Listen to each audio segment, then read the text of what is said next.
E fala galera, beleza? Passando aqui para trazer mais um conteúdo de qualidade para vocês. E o assunto da aula de hoje é sobre bradiarritmias, né? Como realizar o atendimento com segurança de um paciente que chega para você e que se apresenta com uma bradiarritmia. Bom, primeiro vamos abordar sobre a epidemiologia e os fatores de risco. E ao longo da aula, vamos passar por tópicos importantes, porque a ideia é, chega um paciente para você com a frequência cardíaca abaixo de 50. Como manejar esse paciente? Como manejar esse paciente, né, com a frequência cardíaca abaixo de 30. Então, assim, primeiro sempre vamos focar, né, no diagnóstico, depois vamos avaliar, né, como identificar o prognóstico e definir o tratamento para esse paciente. E sobre a epidemiologia, né, como eu falei no começo, né, possui a maior prevalência em idosos, acima de 70 anos. Também a bradiarritmia possui a maior prevalência em portadores de doença cardíaca estrutural, pacientes portadores de cardiopatia chagásica, é um grande exemplo, né, no nosso território nacional. Não podemos deixar de falar da cardiopatia chagásica, né, que causa destruição do sistema nervoso autônomo, né, cardiomiopatia dilatada. Então é bem comum pacientes com esse tipo de patologia específica evoluir com bradiarritmia ao longo da sua vida. E também, né, possui a maior prevalência em portadores de comorbidades. E sobre os fatores de risco, a idade está bem relacionado com o desenvolvimento de bradiarritmia, né? Quanto maior a idade, maior risco de bradiarritmia. Comorbidades, né, como já foi citado no slide anterior, mas a diabetes, a hipertensão arterial sistêmica, a obesidade e o tabagismo também são outros fatores de risco. Alterações estruturais do tecido miocárdio, qualquer patologia que leve a alterações estruturais do tecido miocárdio é um fator predisponente para bradiarritmia, bradicardia.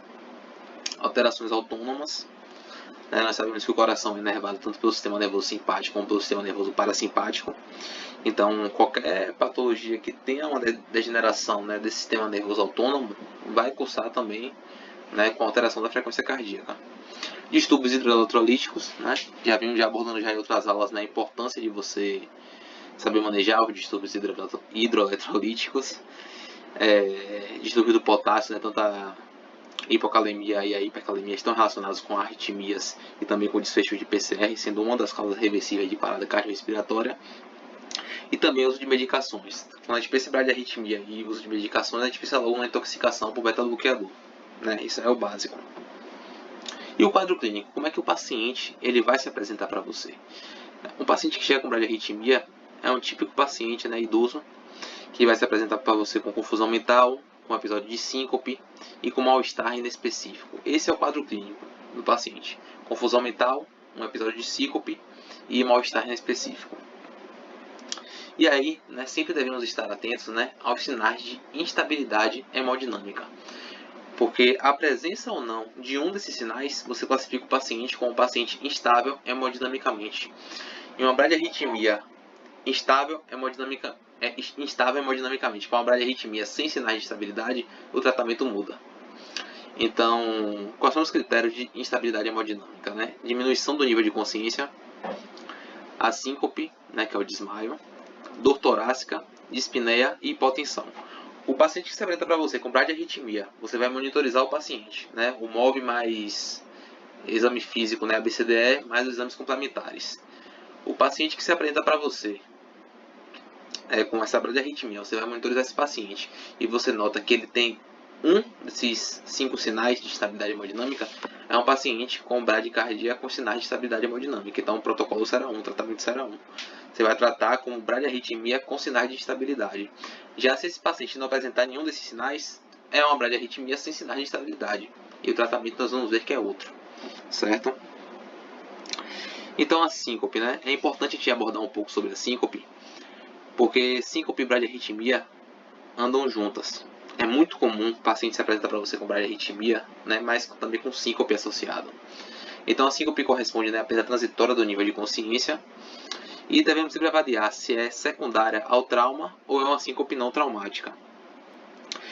Né, porque existem dois tipos de síncope, né, a síncope traumática e a síncope não traumática. A síncope traumática a gente vai aplicar o protocolo de trauma. A síncope não traumática aí nós vamos investigar. Então, se você for num espectro, né, de síncope não traumática, nós vamos avaliar que existem três possibilidades, né? A própria síncope, a convulsão e outras causas, né? Como hipoglicemia, acidente vascular, né, encefálico e o próprio estado hiperosmolar hiperglicêmico, né? A gente sabe que cursa com a redução do nível de consciência, pode também causar uma síncope transitória e também a própria síncope psicogênica. Sobre a síncope não traumática, né, como a gente já falou ali, né, que não está relacionada ao trauma, nós temos, né, a reflexa, né, ou a neuromediada, síncope vasovagal, né, um dos exemplos, né. A própria hipotensão ortostática pode também causar síncope. E também a síncope de origem cardíaca, né, que nós devemos ficar bastante atentos a essa daí, que é bastante grave. E o paciente ali estando diante de você, você tem que investigar se de fato essa bradiarritmia está sendo causada, se essa síncope, né, está sendo causada por uma etiologia cardíaca, por exemplo, um infarto agudo do miocárdio. Sobre a síncope, né, sempre que você estiver diante de um quadro de síncope, paciente que se apresenta para você com síncope, você sempre vai rodar, isso é obrigatório, você sempre vai rodar o eletrocardiograma e você vai realizar a estratificação de risco desse paciente. Porque o objetivo da estratificação de risco é você ver a chance desse paciente vir a óbito. E com esse cálculo, né, estratificando o risco, você vai avaliar se você vai dar alta para o seu paciente ou se você vai internar e investigar de forma mais minuciosa. Então, se durante a estratificação for um paciente de baixo risco, você vai dar alta hospitalar. Se for alto risco, você vai internar, identificar a etiologia e tratar essa causa, certo? Então, geralmente, quais são os tópicos que os aplicativos usam, né, para estratificação de risco, né? A idade, eventos cardiovasculares, como a doença cardíaca estrutural, valvulopatia, doenças isquêmicas, miocardite primária, a insuficiência cardíaca congestiva, o próprio AVC também, alterações no eletrocardiograma, entre as principais, né, fibrilação atrial, fluter atrial, bloqueios atrioventriculares, hipertrofia, o próprio também, né, a bradicardia. E como eu já falei, né, ao estratificarmos o risco, nós queremos saber a chance de mortalidade, né, em que uma estratificação, na maioria dos aplicativos que utilizamos, se der maior que 2 pontos, é porque você tem que internar seu paciente. E na tomada de decisão, né, para ver se é um paciente grave, né, para isso tudo você avaliando o prognóstico do seu paciente, claro que tem estratificação de risco, né, mas se aquele paciente que chega para você com síncope e você quer definir se esse paciente vai receber alta ou se ele vai ficar internado, também depende de você, não é só você preencher uma tabelinha não de perguntas e respostas, né, essa tomada de decisão, ela tem como base a sua anamnese, os antecedentes médicos do paciente, o exame físico e o eletrocardiograma. Em que se esse paciente apresenta alterações, né, entre esses 4 tópicos que você vai realizar com o seu paciente, você vai rodar o seu paciente, você vai fazer o exame físico no seu paciente, você vai realizar a anamnese com ele. Se ele apresentar alterações é porque é um paciente grave que deve ser internado. Então na anamnese, o que você vai buscar, né? Se o paciente, durante suas perguntas, você notar que é um paciente que teve síncope ao levantar, uma síncope precipitada por gatilho, né? Por exemplo, foi tirar sangue, teve uma síncope porque estava defecando, um exemplo, né? Teve uma síncope quando foi tirar o sangue, ou então presença de pródromos, é porque é uma síncope de baixo risco. Já o alto risco é aquela que se caracteriza, né? Porque durante sua anamnese você nota, né, que foi uma síncope liga-desliga, né? O paciente estava bem, apaga e depois volta, porque está muito relacionado a uma síncope. Essa síncope, esse fenômeno desliga-liga, está muito relacionado com uma síncope de origem cardíaca e que nos traz muita preocupação. Outro fator de alto risco também que enquadra como alto risco é a síncope, né, durante o exercício físico ou então até mesmo no repouso, e histórico de morte súbita na família. Então, preenchendo esses critérios, né, é porque é alto risco. Sobre os antecedentes, né, se for um paciente jovem, sem comorbidades e a síncope for algo recorrente, é um paciente de baixo risco. Já se for um paciente com portador de doença cardíaca estrutural, ele se enquadra como alto risco. No exame físico, se você fez ali o exame físico completo e você, né, o exame físico cardiovascular e sem alterações cardiovasculares, é um paciente de baixo risco. Agora, se você durante o exame físico nota uma bradicardia importante e presença de sopros, é um paciente de alto risco. E por fim, o eletrocardiograma. Um eletrocardiograma sem alterações é um paciente de baixo risco, né? E se for um paciente de alto risco, ele vai apresentar um ritmo não sinusal e sinais de isquemia. Então, o ritmo sinusal, que a gente acabou de falar, né? O que é um ritmo sinusal? A gente se lembra lá, né, quando a gente estudava eletrocardiograma, né? Aquele assunto que é difícil de aprender e fácil de esquecer, né? Que o ritmo sinusal, ele é caracterizado por onda P precedendo o complexo QRS, que corresponde à sístole ventricular. A onda P positiva, né, nas derivações D1, D2, D3 e AVF, e negativa em AVR. Preste nesses 3 critérios, é porque se trata de um ritmo sinusal. E aí nós entramos no nosso primeiro tipo de bradiarritmia, né? Na bradiarritmia sinusal. A bradiarritmia sinusal nada mais é do que um ritmo sinusal, né? Onda P, que precede QRS, né? Positivo em tais derivações, negativo em AVR. É um ritmo sinusal com a frequência cardíaca abaixo de 50. E geralmente, sempre que a gente pensa em bradiarritmia, nem sempre é patológico, certo? E a bradiarritmia sinusal é um desses casos. Então, é um ritmo sinusal com a frequência cardíaca reduzida. Pronto. Não tem tanta preocupação assim, né? E até alguns casos nós vamos esperar, né? Por exemplo, em jovens atletas, situações em que gera aumento do tônus vagal, passagem de sonda nasogástrica, coleta de sangue, vômitos, hipertensão intracraniana, são situações que podem causar bradicardia sinusal. Como, né, já falamos já sobre o uso de beta-bloqueadores, lítio, né, e clonidina, né, pelo efeito bloqueador alfa central, também pode causar a bradicardia sinusal. E também existem, né, algumas variações da bradicardia sinusal, né? Por exemplo, idosos apresentam a doença sinusal, a pausa sinusal, o bloqueio sinoatrial, a síndrome brad-tach, né, que é bem característica do paciente ficar variando a sua frequência cardíaca, né? Horas fica brad e outras fica tach, é bem comum em idosos. E a gente chega, né, no segundo... quando a gente fala em bradiarritmias, estamos nos referindo aos bloqueios atrioventriculares, certo? E o primeiro bloqueio atrioventricular é o bloqueio atrioventricular de primeiro grau.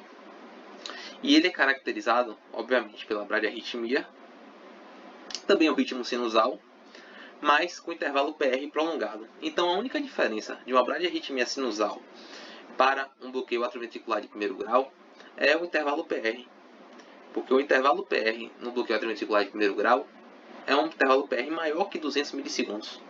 E o normal é um intervalo menor do que esse valor.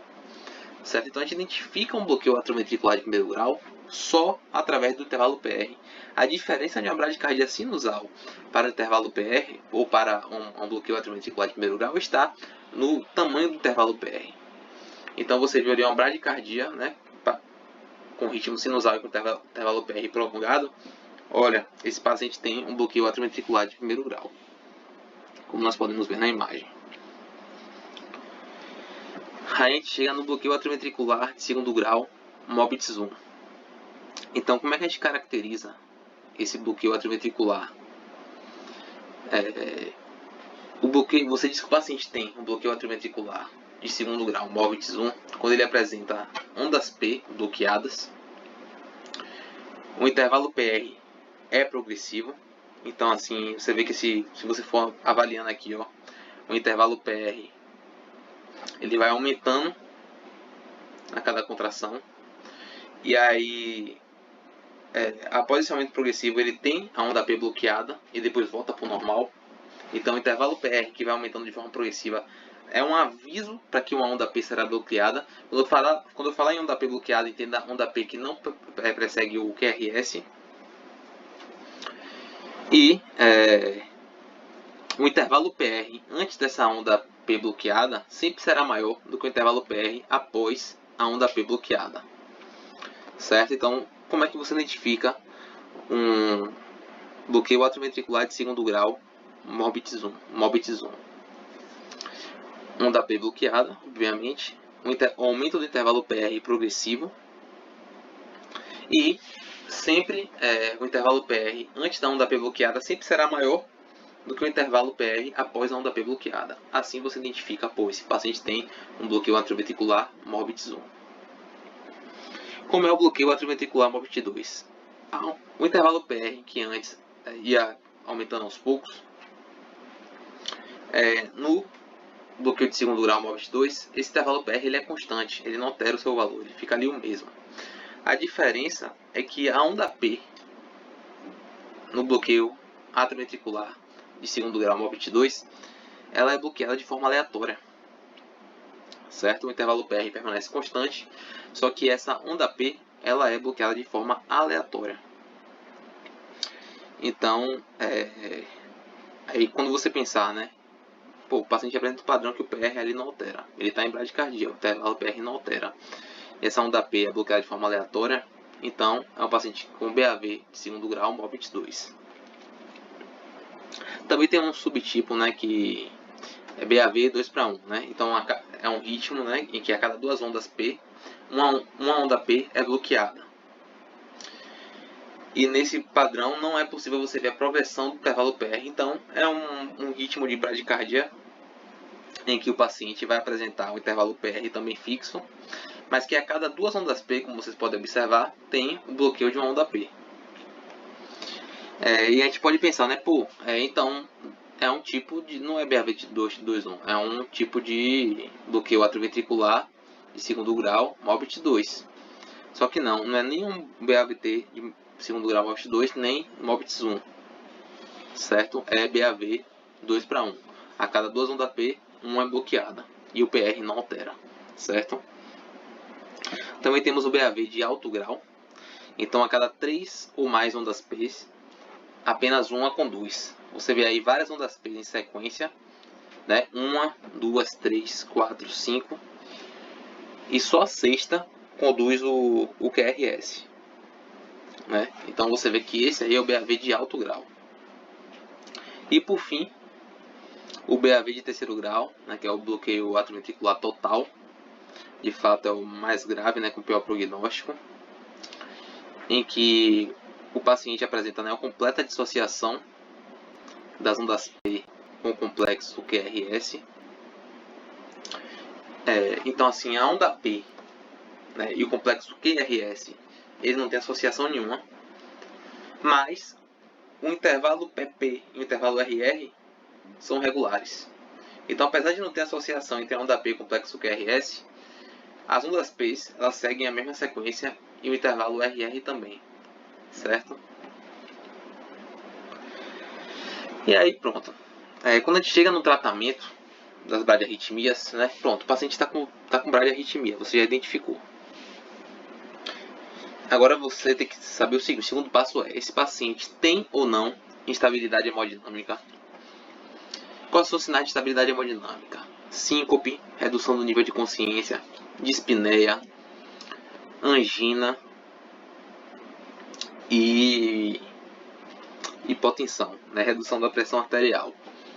Então, esse paciente com bradiarritmia, com todas essas bradiarritmias aí que nós vimos, esse paciente com bradiarritmia, ele apresenta sinais de estabilidade hemodinâmica, basta um para você enquadrar ele como um paciente com bradicardia com instabilidade hemodinâmica. Se for um paciente com instabilidade hemodinâmica, o tratamento de primeira linha, a gente sempre vai pensar na atropina, certo? A atropina é uma medicação antivagal, anticolinética muscarínica, né? Ela faz um antagonismo dos receptores muscarínicos. E qual é a ideia que você tem que ter na sua cabeça? O coração, ele é inervado pelo sistema simpático e pelo sistema parasimpático, certo? A inervação parasimpática, ela age no nodo sinoatrial e no nodo atrioventricular. Já pelo resto do coração tem a inervação simpática, mas a inervação parasimpática é só no nodo sinoatrial e no nodo atrioventricular. Então a atropina é uma droga que se limita só nessas regiões, certo? Ela só vai agir nessas regiões. E aí a gente vai pensar, existem os bloqueios atrioventriculares que estão acima do feixe de His e tem os bloqueios atrioventriculares que estão abaixo do feixe de His. Então, se a atropina ela só tem efeito nesses receptores que estão presentes no nódulo sinoatrial e no nódulo sinusal, né, que são as vias autônomas que inervam esses lugares, né, e ela age como um anticolinérgico muscarínico, que vai bloquear a ação da acetilcolina liberada pelas fibras autônomas parasimpáticas. Então, a atropina ela só vai ter efeito nos bloqueios atrioventriculares que estão acima do feixe de His. Então, ela só vai ter efeito no bloqueio atrioventricular de primeiro grau, no bloqueio atrioventricular. Só vai ter efeito em dois tipos de bradiarritmias, no bloqueio atrioventricular de primeiro grau e no bloqueio ventricular de segundo grau, MOPT1. A partir do bloqueio atrioventricular de segundo grau, MOPT2, que já é um bloqueio atrioventricular abaixo do feixe de His, não adianta usar atropina que ela não vai fazer efeito, certo? É um anticolinérgico muscarínico, é uma medicação antivagal, né? Bloqueia o nervo vago, que é o nervo parasimpático, e ela só vai fazer efeito em bloqueios atrioventriculares que estão acima do feixe de His. Beleza? Então, assim, qual é a sua posologia, né? É 1 mg por ml. Você pode fazer, né, 1 mg e a dose recomendada de 1 mg e a dose máxima de 3 mg. Via endovenosa, você faz uma dose a cada 5 minutos. O pico de ação é bem rápido, né, de 3 a 5 minutos. O tempo de meia-vida é curta, entre 2 a 3 horas. É um anticolinérgico muscarínico, como eu falei. E isso possui ação no nódulo sinusal e no nódulo AV. Beleza? E aí você tem a atropina, que é a medicação de primeira linha para as bradiarritmias com estabilidade hemodinâmica. E você tem as medicações de segunda linha. Então, assim, qual é o recomendado? Você fazer até 3 doses de atropina. Dose recomendada de 1 mg, podendo fazer uma dose máxima de 3 mg. E caso não dê certo, você vai para as medicações de segunda linha. Quais são as medicações de segunda linha? São elas a dopamina, a adrenalina e o marcapasso transcutâneo. Como eu já falei, né, a atropina não faz efeito em bloqueios avançados. E o ACLS, né, ele nos mostra, né, ele nos mostra que, tipo assim, a dopamina, a medicação de segunda linha, né, a dopamina, a adrenalina e o marcapasso transcutâneo, segundo a CLS, eles têm a mesma eficácia. Né? Todos os tratamentos de segunda linha, todas as opções de segunda linha possuem a mesma eficácia. Mas na prática a gente vê que não. Né? Em situações de bloqueios, né, abaixo do feixe de His, né, que é o bloqueio atrioventricular de segundo grau, MOPT2, e o bloqueio ventricular total, né, o de terceiro grau, a gente vê na prática que tem um desfecho melhor os pacientes que vão para o marcapasso transcutâneo, certo? E na prática, né, recomenda-se nos casos de bloqueio avançado optar pelo marcapasso transcutâneo. Sobre as medicações de primeira linha, né, a atropina, isso, tratando de bradiarritmia com estabilidade hemodinâmica. E a da segunda linha, dopamina, a adrenalina ou marcapasso. Né? Sendo que bloqueios avançados devemos optar diretamente pelo marcapasso transcutâneo, porque a atropina não vai fazer efeito. A dopamina é uma droga de segunda linha, né? A dose recomendada é de 5 a 20 microgramas por quilo minuto, porque a ação da dopamina ela varia de acordo com a dose, por isso a dose abaixo de 5 está proscrita. Então por que isso, né? Porque a dose da dopamina, né? A dopamina tem ação de acordo com a dose que será administrada. Então a dose abaixo de 5 microgramas por quilo minuto, ela tem efeito dopaminérgico. Só que na verdade a gente estabelece uma dose de 5 a 20 porque a gente quer o efeito o quê, né? Alfa e principalmente beta-adrenérgico, né? Porque ela é precursora da adrenalina e da adrenalina. Então a gente quer o que? A gente quer levar aquela frequência cardíaca. Então a gente espera o quê? O efeito beta-adrenérgico, né? É por via endovenosa, no intervalo, né, de infusão, fazer por BIC, né, infusão contínua. A dopamina é um precursor natural da noradrenalina e adrenalina. A dose de menor que 5 microgramas por quilo minuto está proscrita, como eu acabei de falar. e é uma medicação bastante arritmogênica e devemos ter cuidado. E sobre a adrenalina, né? A adrenalina até possui a dose, né, conhecida de 1 mg por ml. A dose recomendada é de 2 a 10 microgramas por minuto, né, via endovenosa por BIC, também por infusão contínua. E sobre o marcapasso transcutâneo, a gente tem que saber o passo a passo, né? É uma situação em que a atropina não fez efeito, ou você não vai nem utilizar a atropina porque ela não faz efeito, vamos optar pelo marcapasso transcutâneo, certo? Bloqueios avançados, abaixo do feixe de His, então sempre vamos optar por marcapasso transcutâneo. Então nós devemos saber, né, o passo a passo do procedimento, que consiste, né, no posicionamento das pás, a sedação mais analgesia, né? A analgesia é muito importante, a gente não pode esquecer isso. No marcapasso, né, que geralmente tem monitores que são bastante avançados, né, que atuam como cardioversor, marcapasso, e até mesmo desfibrilador, e até mesmo tem o monitor cardíaco, né. Então, assim, sempre vamos estabelecer ali uma meta, né, de 60 a 70, uma frequência cardíaca, né, de 60 a 70, e vamos começar com amperagem de 30 e vamos aumentando de 5 em 5, com o objetivo de gerar um QRS, né, de gerar captura elétrica. Quando você gerar esse QRS esperado, você vai checar a captura mecânica, né? Você vai checar através do pulso femoral do paciente. Sugiro que vocês procurem um vídeo no YouTube aí sobre o marcapasso transcutâneo para que fique mais claro, certo? Então, sempre vamos checar o pulso femoral para ver se o ritmo, se a captura mecânica está condizente com o ritmo elétrico no monitor. E após isso, a gente sempre aumenta, né, em 20% a miliamperagem para te garantir que esse paciente tenha essa reserva, né, para ficar mais tranquilo. E sobre a bradiarritmia estável, se o paciente apresentar uma bradiarritmia sem sinais de instabilidade hemodinâmica, nós vamos buscar a etiologia. E o tratamento varia de acordo com a causa. O que é que está causando essa arritmia, né? Então pode ser causa, né, de etiologia degenerativa, pode ser por uso de drogas, pode ser por distúrbios hidroeletrolíticos, isquemia e o próprio hipotiroidismo. Então, assim, o paciente não tem estabilidade hemodinâmica. Pronto, vamos ficar tranquilos, mas será um paciente que nós vamos ali observar e tentar investigar o que está causando aquilo ali.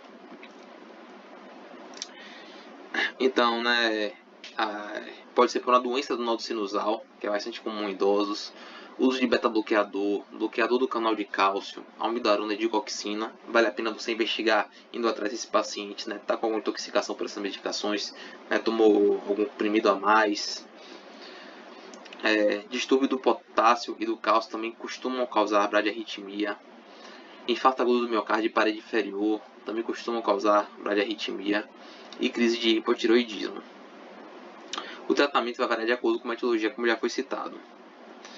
Então, se for uma intoxicação por beta-bloqueador, o que a gente vai fazer para esse paciente? Só um exemplo, né, para a gente ver que cada caso é um caso. Então, assim, se for uma intoxicação por beta-bloqueador, nós vamos dar glucagon, né, de 3 a 10 mg via endovenosa. Se for uma intoxicação por bloqueador do canal de cálcio, nós vamos dar gluconato de cálcio 10%. E também podemos realizar o suporte, né, com almidarona e digoxina. Sabemos, né, dos efeitos colaterais dessas medicações, mas podem ser utilizadas no tratamento como suporte, né, nesses casos. Se for distúrbios hidroeletrolíticos, o que é que nós vamos fazer? No distúrbio do potássio, a gente pode dar ali um gluconato de cálcio 10%, né, para fazer uma cardioproteção, né, mais medidas específicas. A gente vai ver, né, se é uma hipercalemia ou uma hipocalemia, né? Se for hipercalemia, a gente pode fazer ali, né, medicações que fazem o shift para o potássio para o meio intracelular, são elas insulina, beta-2 agonista e bicarbonato. Então, assim, vamos adotar medidas específicas e de acordo com o nível de potássio, nós vamos escolher a melhor forma de repor, né? E se for distúrbio do cálcio, nós vamos realizar a hidratação, verificar a hidratação do paciente. Podemos também realizar furosemida, são uma das opções de tratamento, né? Furosemida, bifosfonato, calcitonina e corticoide. Tratamento da bradiarritmia estável. Se for um bloqueio atrioventricular não avançado, tratar as causas reversíveis. Se for um bloqueio atrioventricular avançado, né, um segundo grau, MOVIT 2 ou BAV total, a gente realiza a internação do paciente para a implantação do marca-passo definitivo. Então, se for um bloqueio atrioventricular não avançado, com paciente estável, sinais de instabilidade hemodinâmica, nós vamos internar esse paciente, monitorar, investigar o que está causando e tratar as possíveis causas reversíveis. Se for um bloqueio atrioventricular avançado, a gente interna o paciente para a implantação do marca-passo definitivo. E para finalizar a aula, algumas informações que são bastante importantes. Nem toda bradiarritmia tem significado patológico, não é porque o paciente está com bradiarritmia que ele tem uma patologia, nós já vimos isso. Se o paciente, síncope e bradiarritmia costumam andar juntas, por isso que foi importante eu trazer um pouco de síncope para vocês, só para a gente dar ali uma pincelada em síncope. Toda síncope você vai rodar eletrocardiograma para o seu paciente, você vai também estratificar o risco desse paciente, para ver se é um paciente que vai receber alta ou será internado para investigação. O ECG no cenário das bradiarritmias é mandatório e definidor de conduta. Toda e qualquer bradiarritmia com critério de estabilidade, a conduta é a mesma. Sempre vai ser droga de primeira linha e segunda linha, Primeiro, atropina, não fez efeito, até 3 doses em cada 5 minutos. Se não fez efeito, vai para a medicação de segunda linha. A ideia é que você vai logo para o marca-passo transcutâneo, certo? Se não tiver marca-passo transcutâneo, você escolhe entre a adrenalina ou a dopamina. Aí se ficar bem enraizado os 6 passos da instalação do marca-passo transcutâneo. E se for uma bradiarritmia estável, identificar possíveis causas reversíveis e internação em caso de bloqueios avançados para o implante do marca-passo definitivo que eu acabei de falar no outro slide. E é isso, galera. A aula mais curta que eu já fiz aqui hoje, um assunto bem simples. Eu ia fazer junto com o taquiarritmia, mas eu preferi separar. E é isso, viu? Valeu, galera. Tamo junto e até a próxima, viu? Valeu.